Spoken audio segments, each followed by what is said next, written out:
बोलती पुस्तके. ज्यांना वाचनाचा नाद त्यांना बोलती पुस्तके घाली साद. आमचं चॅनल सबस्क्राईब करा आणि सबस्क्राईब करायला इतरांनाही सांगा.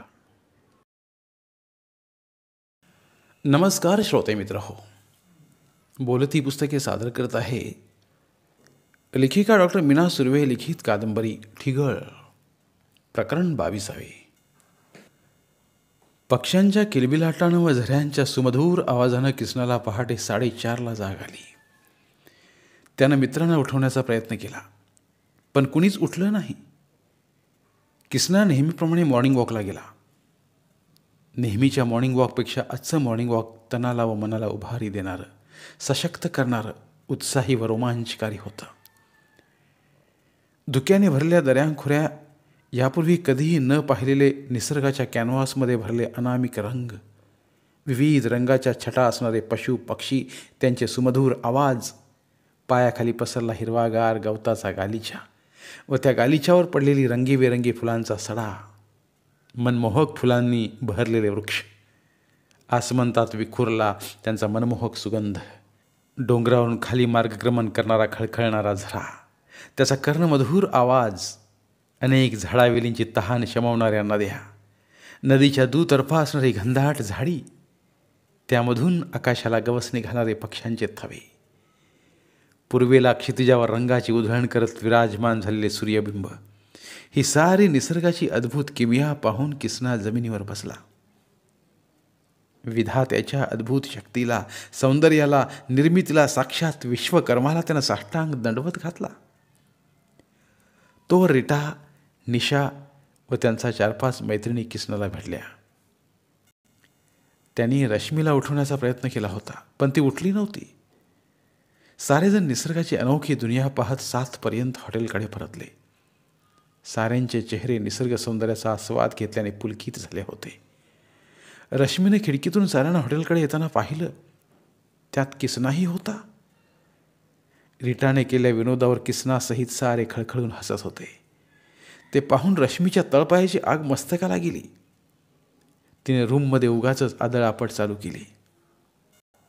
मला चांगलं ठाऊक आहे, या मुलींनी व क्रिशने मिळून मॉर्निंग वॉकला जायचा प्लॅन काल रात्रीच केला असणार आणि सोबत मला न्यायचे नाही असंही ठरवलं असणार. आता कसा दिलखुलास असतोय.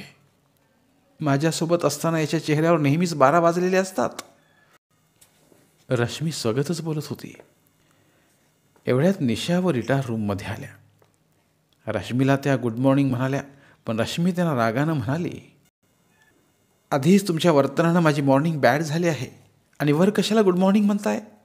अगं रश्मी, काय झालं हे तरी सांग. आम्ही काय केलं आता? निशा म्हणाली. आणि काय करायचं राहिलंय? गेलात ना प्लॅन करून मला न घेता मॉर्निंग वॉकला. त्यात तो हिरो तुमच्यासोबत होता म्हटल्यावर. हे बघ रश्मी, आम्ही तुला उठवण्याचा प्रयत्न केला होता, पण तू उठली नाहीस. त्याला आम्ही काय करणार? आणि कोण हिरो? कुठल्या हिरो संबंधी बोलतेस? कोण होता आमच्यासोबत? रीटा म्हणाली. वा, जणू काय तुम्हाला माहीतच नाही. आणि कोण असणार? ज्यानं मॉर्निंग वॉकचं तुमच्यासोबत प्लॅनिंग केलं तो Krish, hero of the class, Rashmi म्हणाली. रश्मीचं बोलणं ऐकून रीटा आणि निशा हसायला लागल्या व म्हणाल्या, रश्मी कूल डाऊन यार. अगं तो आधीच मॉर्निंग वॉकला गेला होता. अनायासे त्याची आमची भेट झाली. रश्मीला ही गोष्ट पटली नाही. तिनं निमूटपणे आवरायला घेतलं, कारण चहा नाश्त्याची वेळ झाली होती. प्रोफेसर रेड्डींनी शार्प 8 वाजता हॉटेलच्या डायनिंगला सर्वांना उपस्थित राहायला सांगितलं होतं. सर्वजण बरोबर 8 वाजता डायनिंग हॉलला आले. किसना प्रोफेसर रेड्डींच्या शेजारी गप्पा मारत बसला होता. त्याच्या समोरच्या खुर्चीत रश्मी लाल ड्रेसमध्ये विराजमान होती. साऱ्या मुलींमध्ये तिचं रंगरूप खुलून दिसत होतं. साऱ्यांनीच एकमेकांना गुड मॉर्निंग म्हटलं. किसना रश्मीलाही गुड मॉर्निंग म्हटला, पण तिनं त्याला प्रत्युत्तर दिलं नाही. सर्वजण चहा नाश्ता घेत गप्पा मारू लागले. किसना प्रोफेसर रेड्डींना त्यानं अनुभवलेली पहाटेची अनोखी दुनिया त्याच्या मधुर वाणीत चित्रित करीत होता. प्रोफेसर रेड्डी किसनाच्या बोलण्यानं प्रभावित झाले व किसनाला म्हणाले, क्रिश, उद्या आम्हीही येऊ तुझ्यासोबत. ठीक आहे सर, किसना म्हणाला. चहा नाश्ता घेतल्यावर सर्वजण बसमध्ये बसले व काश्मीरच्या स्वर्गीय सौंदर्याचा दुपारी 1:30 त्याने अनुभव घेतला. सर्वांनी मनसोक्त फोटोग्राफी केली. रश्मीचं वागणं सर्व मुलामुलींना खटकत होतं. ती किसनाचा राग सर्वांवर काढत होती. किसना मात्र तिच्या मनाच्या खलबतांपासून दूर होता. त्याला मात्र रश्मी आपल्यावर इतकी चिडली आहे याचा थोडाही अंदाज नव्हता. हॉटेलमध्ये परत येऊन साऱ्यांनी जेवण केलं. प्रोफेसर रेड्डी सरांनी पुढचं नियोजन सांगितलं. ते म्हणाले, आता 4 वाजेपर्यंत सर्वांनी विश्रांती घ्या. बरोबर 4:15 आपण सनसेट पॉईंट पाहायला जाणार आहोत. तेव्हा सर्वांनी वेळेत बसमध्ये उपस्थित राहा. ठीक आहे सर, म्हणून सर्वजण विश्रांतीसाठी निघून गेले. आज सनसेट पॉईंटला कोणत्याही परिस्थितीत क्रिशला प्रपोज करायचंच आणि मनातील वादळ कायमचं शमवायचं असा रश्मीनं जणू चंगच बांधला. तिनं विश्रांतीसाठी मिळालेला वेळ स्वतःला धजण्यात घालवला. तिचं मनमोहक रूप मेकअपमुळे अधिकच खुललं. रश्मीनं पायापर्यंत लांब घेरदार बेबी पिंक कलरचा 1 पीस घातला. खांद्यावर उडणाऱ्या अनोख्या स्टाईलच्या रेशमी केशसंभारामुळे तिचा चेहरा आसमंतात चमकणाऱ्या चंद्रासम भासत होता. तिच्या चेहऱ्याकडे सर्वांच्याच नजरा आपसूक वळत होत्या. प्रोफेसर रेड्डींनी सांगितल्याप्रमाणे बरोबर 4:15 सर्व विद्यार्थिनी जमले. सारे बसमध्ये बसले. सर्वात शेवटी रश्मीचं आगमन झालं. तिच्या आगमनानं बसमधलं वातावरण भारावून गेलं. काहींच्या तोंडून वाव, व्हॉट ब्युटी असे उद्गार बाहेर पडले. किसनानंही न राहून रश्मीकडे पाहिलं आणि नकळत त्याच्या चेहऱ्यावर हसू फुललं. रश्मीनंही त्याच्याकडे पाहून स्मित हास्य केलं. सहल सनसेट पॉईंटला पोहोचली. आजूबाजूच्या निसर्ग सौंदर्याचा आस्वाद घेत सर्वजण सनसेटची वाट पाहू लागले. आता विद्यार्थी निसर्गाच्या कॅनव्हासवर विखुरले होते. आपल्या आपल्या परीने निसर्ग सौंदर्य चाखत होते. एका स्पॉटला किसना व त्याचा मित्र गिरीश फुलांच्या ताटव्याचे निरीक्षण करीत थांबले होते. थोड्याच अवधीत सनसेट होणार होता. रश्मी धावतच किसनाकडे गेली आणि एक्सक्यूज मी असं म्हणत तिनं किसनाचा हात पकडला व त्याला घेऊन विद्यार्थ्यांच्या घोळक्यांपासून थोडंसं दूर टेकडीवर असलेल्या स्पॉटला गेली. अगं रश्मी, काय चाललंय तुझं? कुठं नेतेस मला? किसना म्हणाला. रश्मी मावळत्या सूर्याकडे बोट दाखवून म्हणाली, तुझ्यासोबत मला सनसेट बघायचं आहे, समजलं? किसनानं स्मित हास्य केलं आणि मावळतीकडे चेहरा करून उभा राहिला. किसनाच्या गव्हाळ चेहऱ्यावर सूर्याचे मावळतीचे किरण पडल्यानं त्याचा चेहरा चंदनासम भासत होता.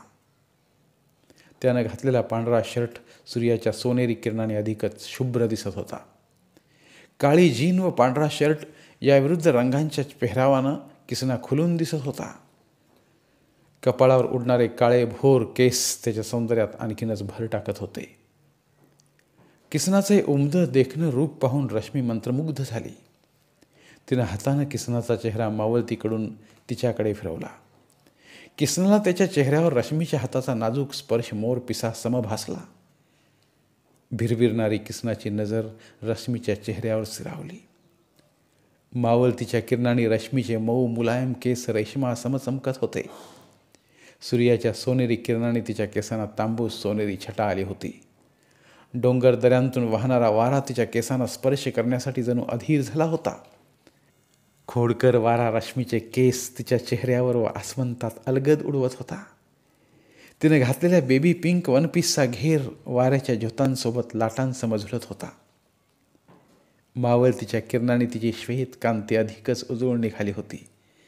तिचे लाल चुटुक ओठ, डोळ्यावर पहारा देणाऱ्या काळ्या भोर पापण्या, प्रेमरसात न्हावून निघालेले तिचे गुलाबी गाल, तिचा कमनीय बांधा यामुळे रश्मी भूतलावर असणाऱ्या त्या स्वर्गात परीसम भासत होती. किसनाची नजर तिच्या चेहऱ्यानं बांधून ठेवली होती. रश्मीच्या मोहक सौंदर्याची भुरळ किसनावर पडली होती. आता आसमंतात सूर्यानं हिरव्या कंच डोंगरावरील वनराईला स्पर्श केला होता. मावळतीची चाहूल लागल्यानं रंगीबेरंगी पाखरं घरट्याकडे परतत होती. धरतीवर गवताच्या रूपात हिरवागार गालिचा पसरला होता. सभोवतालची रंगीबेरंगी सुवासिक फुलं त्याला साथ देत होती. त्यामध्ये उभं असलेलं रश्मी व किसनाचं जोडपं राधाकृष्णा समभासत होतं. इतक्यात सनसेटला सुरुवात झाली. किसना देहभान विसरून रश्मीचा चेहरा एकसारखा निहाळत होता. रश्मीनं किसनाचा हात हातात घेतला आणि मावळत्या सूर्याला साक्षी ठेवून म्हटली, मी जो प्रश्न तुला विचारणार आहे त्याचं हृदयापासून उत्तर देशील? किसनानं होकारार्थी मान हलवली आणि क्षणाचाही विलंब न करता रश्मी तिचा बेबी पिंक वन पीस सावरत हिरव्यागार गालिच्यावर गुडघ्यावर बसली. किसनाचा हात हातात घेऊन म्हणाली, क्रिश, डू यू लव्ह मी? किसना रश्मीच्या सौंदर्यानं हुरळून गेला होता. तो पूर्णपणे रश्मीच्या अधीन झाला होता. त्याच्या मनावर व हृदयावर रश्मी अधिराज्य गाजवत होती. रश्मी किसनाच्या हृदयाची सम्राज्ञी बनली होती. किसनानं रश्मीला उठवलं. आता तो स्वतः गुडघ्यावर बसला. त्यानं रश्मीचा हात हातात घेतला आणि म्हटला, yes dear, I love you. दोघांनी एकमेकांना आलिंगन दिलं. सूर्याचं मावळतीचं विलोभनीय दृश्य दोघांनी एकमेकांच्या हातात हात गुंफून पाहिल्यानं त्याची नजाकत त्यांना अधिकच विलोभनीय भासली. मावळतीला सूर्य मावळला आणि रश्मी व किसनाच्या मनात व हृदयात प्रेमाचा सूर्य उगवला. आसमंतातला सूर्य आता पूर्णपणे अस्ताला गेला, पण अजून थोडा संधिप्रकाश बाकी होता. त्याही प्रकाशात धरतीचं अनोखं लावण्य फुलवून आलं होतं. त्याचा आस्वाद घेत हे लव्ह बर्ड्सचं जोडपं विद्यार्थी व प्राध्यापक जिथे जमले होते तिथे आले. त्यांची जवळीक कोणाच्याही नजरेतून सुटली नाही. साऱ्यांनीच त्यांचं अभिनंदन केलं. रश्मी सर्वांनाच मनापासून थँक्स म्हणत होती, पण किसनाची नजर जमिनीवर झुकली होती. तो स्मित हास्य करत मित्रमैत्रिणींच्या नजरा टाळत होता. किसना व रश्मीच्या भोवती सर्वांनी एकच जल्लोष केला. जल्लोषाचा कारण प्राध्यापकांच्याही लक्षात आलं. सर्वच जण निसर्गाच्या अभूतपूर्व सौंदर्याचं रसग्रहण करून कृतार्थ झाले. सारेजण हॉटेलवर परतले. रश्मीनं रात्री सर्वांना पार्टी दिली. किसना व रश्मी एकत्र जेवायला बसले. साऱ्याने यथेच्छ भोजन केलं. जेवणानंतर शतपावलीसाठी सारेच हॉटेल बाहेर पडले. विद्युत रोषणाई केल्यानं रात्रीचं हॉटेलचं सौंदर्य खुलून दिसत होतं. रश्मी व किसना फिरण्यासाठी दूरवर गेले. दोघांनीही प्रेमाच्या अनाभागा घेतल्या. रश्मी किसनाला एक फार्म हाऊस दाखवत म्हणाली, क्रिश, आपणही असंच पहाडी प्रदेशात विकेंडसाठी छोटंसं फार्म हाऊस बांधायचं आणि आठवडाभराच्या कामाचा ताण घालवण्यासाठी आपण तिथं जायचं. अगं रश्मी, तू खूप दूरच्या गोष्टी बोलते आहेस. अरे क्रिश, त्या दूरच्या जरी असल्या तरी खऱ्याच आहेत. आता आपलं लवकरच लग्न होईल, मग भविष्याचं नियोजन नको करायला? रश्मी म्हणाली. लग्नाच्या विषयानं किसना थोडासा बावरला. त्याला त्याचे आई वडील, गाव, प्रथा, परंपरा झटकन डोळ्यांसमोर उभ्या राहिला. तो काही क्षण अबोल झाला. रश्मीनं हलकेच त्याच्या पाठीवर थाप दिल्यानं म्हटली, अरे क्रिश, असा का शांत झालास? मी काही चुकीचं बोलले का? यावर किसनानं मनाला आवरलं आणि स्वतःला सावरत म्हणाला, अगं चुकीचं नाही, पण काय क्रिश? बोल, पण काय? अगं रश्मी, माझ्या गावाकडे धड घरदारही नीट नाही, ना शेत ना पैसा. त्यामुळे इतक्या लवकर मी लग्नाचा विचार करू शकत नाही. त्यात तू श्रीमंत बापाची एकुलती एक मुलगी, शहरात लाडाकोडात वाढलेली, आणि गावाकडच्या प्रथा, परंपरा, रीतिरिवाज, जातपात हे सर्व विषय आहेतच. यावर रश्मी थोडा वेळ शांत बसली. रश्मी व किसनाची जात व धर्म वेगवेगळे होते, पण दोघांनीही एकमेकांना प्रेमाची कबुली दिली होती. खरंच प्रेम ही जात, धर्म, धन, दौलत, रीतीभाती, प्रथा, परंपरा यांच्या पलीकडची गोष्ट आहे. प्रेम ठरवून करता येत नाही, तर ते आपोआप होत असतं. आणि आपण एखाद्यावर का प्रेम करतो ह्याचं कारण आपल्याला जेव्हा सांगता येत नाही तेव्हा तेच खरं प्रेम असतं. प्रेम ही निरपेक्ष भावना आहे. प्रेमात अपेक्षांना थारा नसतो. प्रेम हे निस्वार्थी व निर्मळ असतं. जिथे स्वार्थ सुरू होतो तिथं प्रेमाची अधोगती होते आणि प्रेम विकृतीकडे झुकू लागतं. मग दोन जीवांची वाताहत व्हायला उशीर लागत नाही. प्रेम व आकर्षण या दोन परस्पर भिन्न गोष्टी आहेत. प्रेम ही संकल्पना व्यक्तीच्या भावभावना, त्यांचे आचार विचार, गुण अवगुण, अंतर्गत व बाह्य व्यक्तिमत्व यांच्याशी संबंधित असतं. वासं प्रेम चिरकाल टिकतं. या उलट आकर्षण हे व्यक्तीच्या बाह्य सौंदर्याशी संबंधित असतं. काळाबरोबर हे बाह्य सौंदर्य कमी होत जातं. आकर्षणाला प्रेम समजणाऱ्या व्यक्तीचंही प्रेम काळाबरोबर संपुष्टात येतं आणि त्यांचे आयुष्यही प्रसंगी पणाला लागतं. खरं प्रेम ही संकल्पना काळ व वेळ या सर्व बंधनातून मुक्त असते. ते स्थल व काल परत्वे कधीच बदलत नसतं. प्रेम करायला ठराविकच वय लागतं असं नाही. प्रेमाला वयाची परिसीमा नसते. प्रेम हे प्रेम असतं. त्यात खरं आणि खोटं असं काही नसतं. प्रेमाची मोजदाद करता येणारं असं कुठलंही परिमाण अस्तित्वात नाही. ते अमर्याद व अगाध असतं. एकमेकांना खरं प्रेम मिळणाऱ्या व्यक्ती खूप भाग्यवान असतात आणि दुर्दैवानं अशा भाग्यवान व्यक्ती पृथ्वी तलावर दुर्मिळ असतात. सध्या तरी रश्मी व किसना आपण खूप भाग्यवान आहोत असंच समजत होते. सहलीत दोघंही अखंड प्रेमात बुडाले होते. एकदाची सहल कॉलेजला परत आली. सहलीनंतर कॉलेजमध्ये आठवड्याची सुट्टी जाहीर करण्यात आली. किसनाला खूप आनंद झाला कारण त्याला गावाकडे जायला मिळणार होतं. त्याला त्याच्या आईबाबाला भेटायची ओढ लागली होती. रश्मी व किसना 8 दिवस भेटू शकणार नव्हते याचं रश्मीला वाईट वाटत होतं. पण गावाकडे जाणं तो टाळू शकत नव्हता. खरं तर किसनाच्या आयुष्यात आता भावनिक संघर्षाची ठिणगी पडली होती. गावाकडे जायच्या आदल्या दिवशी रश्मी व किसना नेहमीप्रमाणे कॉफी शॉपमध्ये बसले होते. एव्हाना सर्वत्र ही लव्ह बर्ड्सची जोडी फेमस झाली होती. क्रिश, आता गेल्यावर तू परत कधी येणार आहेस? रश्मी म्हणाली. सुट्टी संपल्यावर लगेच. अरे, तरी 8 दिवस लागतील ना? हो. 8 दिवस म्हणजे आता मला 8 शतकासारखे वाटतात क्रिश. असं म्हणून रश्मी भावूक झाली आणि तिनं स्वतःचं डोकं किसनाच्या खांद्यावर विसावलं. अगं वेडी आहेस का रश्मी? मी काय कायमचं राहायला नाही चाललोय. येणार आहे ना परत 8 दिवसांनी? किसना म्हणाला. चल बाहेर जाऊन थोडं मोकळ्या हवेला बसू. असं म्हणून किसनानं रश्मीला बळच बाहेर आणलं. दोघांनी मनसोक्त गप्पा मारल्या आणि जड अंतकरणाने परस्परांचा निरोप घेतला. दुसऱ्या दिवशी रश्मी स्वतःची गाडी घेऊन किसनाला रेल्वे स्टेशनवर सोडायला आली. दुपारी 1च्या दिल्ली पुणे या रेल्वेने किसना पुण्यापर्यंत जाणार होता व तेथून पुणे कांचनपूर या एसटीने गावाकडे जाणार होता. प्रवासात किसनाचे 2 दिवस जाणार होते. रेल्वे दिल्ली प्लॅटफॉर्मला लागेपर्यंत रश्मी किसनाला सारखं म्हणत होती. क्रिश, प्लीज लवकर परत ये. मी तुझ्याशिवाय इथे एकटी असणार आहे हे तुझ्या सतत लक्षात असू दे. होय ग रश्मी, मी सुद्धा तुझ्याशिवाय एकटाच असणार आहे, किसना म्हणाला. एवढ्यात दिल्ली पुणे रेल्वे प्लॅटफॉर्मला लागली. रेल्वे आल्यानंतर रश्मीला अश्रू अनावर झाले. रश्मी, नको काळजी करूस, मी लवकर परत येईन. कशाला रडतेस? असं म्हणून किसनानं स्वतःच्या रुमालानं रश्मीचे डोळे पुसले. तसं रश्मी अधिकच ओक्साबोक्षी रडू लागली. न राहून किसनाला बिलगली. आता किसनाही थोडा भावूक झाला.